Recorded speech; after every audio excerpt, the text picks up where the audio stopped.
দৃশ্য অদৃশ্যের অনেক ক্ষতি আছে, এগুলো এখনকার সায়েন্স বিশ্বাস করে না। আর সায়েন্স বিশ্বাস করে না বলে যে আমরা বিশ্বাস করবো না এমনটাও নয়, ঠিক আছে?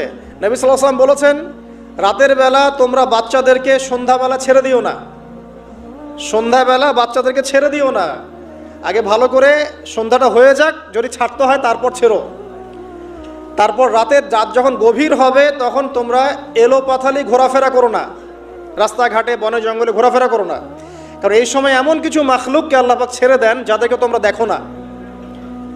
এখন কিন্তু প্রচুর ঘটনা ঘটছে, প্রচুর জিনঘটিত ঘটনা ঘটছে, রুকিয়া করাতে হচ্ছে, জাদুটোনা করা হচ্ছে, বানটোনা করা হচ্ছে না?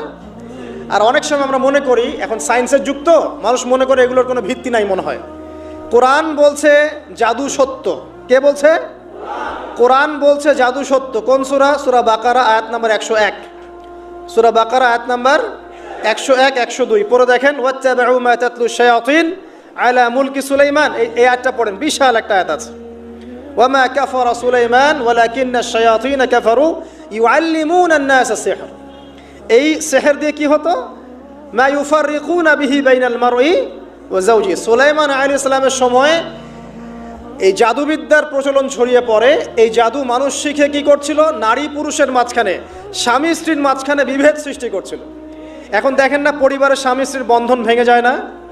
খুব ভালো সম্পর্ক, হঠাৎ করে সম্পর্ক খারাপ, কেউ কাউকে দেখতে পারে না, এমন হচ্ছে না? এই জাদুবিদ্যা সত্য। এবং এখনকার অনেক ভণ্ড যে কবিরাজগুলো বের হয়েছে, এরা জিনকে তাবে করে নিয়ে এই জিনদের মধ্য দিয়ে মানুষের মধ্যে জাদু ছড়িয়ে দিয়েছে, এবং এর ফলশ্রুতিতে বহু পরিবার ধ্বংস হয়ে যাচ্ছে। এই জাদুবিদ্যা সত্য। আরও একটা জিনিস সত্য, নবী সাল্লাল্লাহু আলাইহি ওয়াসাল্লাম বলেছেন, ইন্না আইনাল হক, চোখের নজর সত্য। নবী করিম সাল্লাল্লাহু আলাইহি ওয়াসাল্লাম বলেছেন চোখের বদনজর সত্য। এই যে আমরা বলি ফেসবুকে এত বেশি ছবি দিয়েন না ভাই, ছবি তুলেন না, ছবি তুলেন না, বারবার যে বলি নিষেধ করি, কারণ কি জানেন? একটাই কারণ, বিকজ চোখ লাগাটা সত্য। কথা বুঝতে পারেন নাই? কিন্তু এটা সত্য, কারণ নবী করিম সাল্লাল্লাহু আলাইহি ওয়াসাল্লাম যা বলেছেন, সাদাকাল্লাহু ওয়া সাদাকা রাসূলুহুল কারীম। নবী যা বলেছেন, আল্লাহ যা বলেছেন, চিরায়ত সত্য, এর বাইরে কোনো সত্য আছে? আচ্ছা দেখেন, আমি বললাম যে জাদুবিদ্যা সত্য। এই জাদুবিদ্যার চর্চা মানুষ করে, এখনও করে, এবং এই জাদু দিয়ে মানুষের ক্ষতি করার জন্য জিনের প্রয়োজন হয়, দুষ্ট জিন। এই জিনগুলোকে মানুষ তাবে করে মানুষের ক্ষতি করার চেষ্টা করে। দেখবেন এখন গ্রামে গঞ্জে শহরে সব জায়গায় ছড়িয়ে পড়েছে না? দেখবেন, খুব সতর্ক থাকবেন। আমি পরে সলিউশন বলছি আপনাদেরকে। আরেকটা বলেছি, নবী সাল্লাল্লাহু আলাইহি ওয়াসাল্লাম বলেছেন চোখের বদনজর এমন সত্য যে একটা উটকে এই রান্নার ডেকচির মধ্যে ঢুকাই ফেলতে পারে। একজন সাহাবী গোসল করছিলেন, গোসল, এটা হাদিসে সহিহ, এই আলেম ওলামা যারা আছেন তারা জানেন যে এই হাদিসে সহিহ।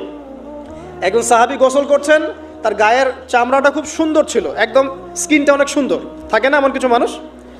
আচ্ছা, এখন আরেকজন সাহাবী এই গোসল দেখছেন দূর থেকে, দেখে বলছেন যে কি চমৎকার তার শরীরের রংটা, যেন কুমারী নারীর মতো, অনেকটা এমন একটা কথা তিনি বলেছিলেন। সাথে সাথে এই সাহাবী অজ্ঞান হয়ে পড়ে গেছে। কোন সাহাবী? যিনি গোসল করছিলেন।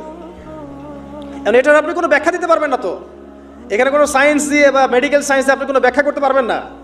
একটা ব্যাখ্যা দিতে পারেন, কিন্তু কেন সেটা হলো সেটা আপনি অ্যান্সার খুঁজে পাবেন না। তো নবী সাল্লাল্লাহু আলাইহি ওয়াসাল্লামের কাছে নিয়ে যাওয়া হলো তাকে। তিনি বললেন যে এই ব্যক্তির ব্যাপারে কি কেউ ভালো মন্দ কিছু বলেছিল? তখন একজন সাহাবী বলেন, হ্যাঁ, অমুকে বলেছে এর স্কিনটা অনেক সুন্দর, তো ওকে ডেকে নিয়ে আসো। ওকে ডেকে আনা হলো। ডেকে আনার পর নবীজি তাকে অনেক শাসালেন, তোমরা তোমাদের ভাইদেরকে কি মেরে ফেলতে চাও? তখন এই সাহাবী তো অবাক, আমি আবার কখন মারতে চাইলাম ইয়া রাসূলুল্লাহ? আমি তো মারতে চাই নাই, আমি তো খালি বলেছি যে তার গায়ের রংটা অনেক সুন্দর। তখন তিনি বললেন, কেন তুমি সুবহানাল্লাহ বললে না, কেন তুমি মাশাআল্লাহ বললে না?